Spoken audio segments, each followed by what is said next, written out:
অন্তর্বর্তীকালীন সরকারের প্রধান উপদেষ্টা আজকে আলোচনায় বসেছেন।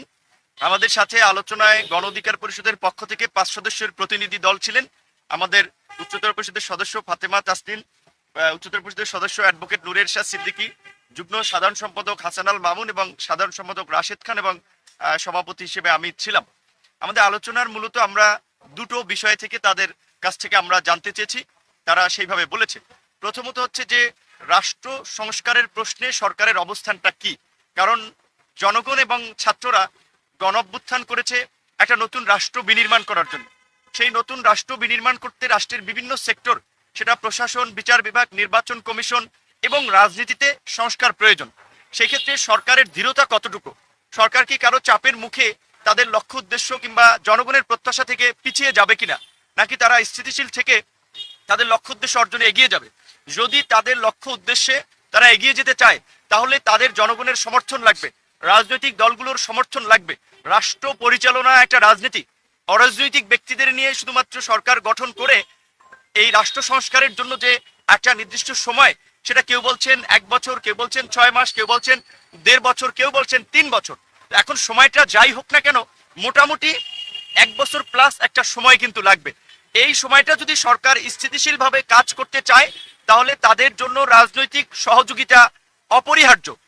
এজন্য আমরা প্রস্তাব করেছি যে বর্তমান এই 21 সদস্যের উপদেষ্টা পরিষদের কাঠামো বৃদ্ধি করা, মেজর পলিটিক্যাল পার্টিগুলো সহ গুরুত্বপূর্ণ অংশীজনদের সাথে আলোচনা সাপেক্ষে উপদেষ্টাদের সংখ্যা বাড়িয়ে সরকারের শক্তি বৃদ্ধি করা এবং সরকারকে স্থিতিশীল হয়ে কাজ করা জনগণের প্রত্যাশা পূরণে। দ্বিতীয়ত, চলমান ইস্যুতে যে সমস্ত বিষয়ে বিতর্ক সৃষ্টি হয়েছে বিভিন্ন নিয়োগকে কেন্দ্র করে, এবং এই নিয়োগগুলোতে যাদের সংশ্লিষ্টতা এসেছে তার কারণে সরকারেরও ভাবমূর্তি ক্ষুণ্ণ হচ্ছে। আমরা মনে করি যে প্রফেসর মোহাম্মদ ইউনূসের যে অবস্থান, তাতে বাংলাদেশের মতো থার্ড ওয়ার্ল্ড কান্ট্রির প্রেসিডেন্ট কিংবা প্রধানমন্ত্রীর চেয়ে অনেক উপরে আগেই তিনি চলে গিয়েছেন। কাজে এই সরকারের যে সফলতা এবং ব্যর্থতা, সেটা কিন্তু আলটিমেটলি ডক্টর ইউনূসের মান সম্মানের একটা বিষয় হয়ে দাঁড়াবে। সুতরাং তিনি যদি আমাদের সম্মানিত সাধারণ সম্পাদক যেটা বলেছেন, তার আশপাশে কিংবা তার সরকারের পক্ষ থেকে বিশেষ করে রাজনৈতিক কোনো ইঙ্গিতপূর্ণ বক্তব্য দেওয়া কিংবা দল গঠনের বক্তব্য আসলে প্রতিষ্ঠিত রাজনৈতিক দলগুলোর মধ্যে একটা সন্দেহ সংশয় তৈরি হবে।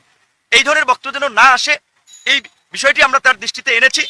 একই সাথে বাংলাদেশকে অস্থিতিশীল করার জন্য দেশি বিদেশি যে নানান ধরনের তৎপরতা চলছে, সেটি নিরসনের জন্য একটা দক্ষ এবং জনবান্ধব প্রশাসন ব্যবস্থা নিশ্চিত করা, তার জন্য আপনার নিয়োগে স্বচ্ছতা আনা এবং আওয়ামী লীগকে যারা পুনর্বাসন করার জন্য এই যে কাজ করছে, সেটা সরকারের মধ্যে থেকেও অনেকের বিরুদ্ধে অভিযোগ আসছে, সেই বিষয়ে যেন তারা পদক্ষেপ নেয়।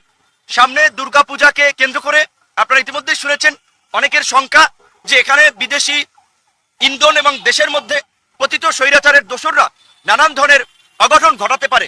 তাই সরকারের পক্ষ থেকে আমাদেরকে এই বিষয়ে সহযোগিতা করার জন্য, সজাগ থাকার জন্য বলা হয়েছে যে বাংলাদেশের মতো দেশে এই যে ক্ষমতার মোহের পরে যে শাসকরা স্বৈরাচারী হয়ে ওঠে, এটা শুধু শেখ হাসিনা একাই হয়েছেন সেটা না, এর আগেও তো আমরা সামরিক শাসন দেখেছি, নির্বাচনের মধ্যে দিয়ে আসা গণতান্ত্রিক সরকারেরও আমরা বিতর্কিত কর্মকাণ্ড দেখেছি।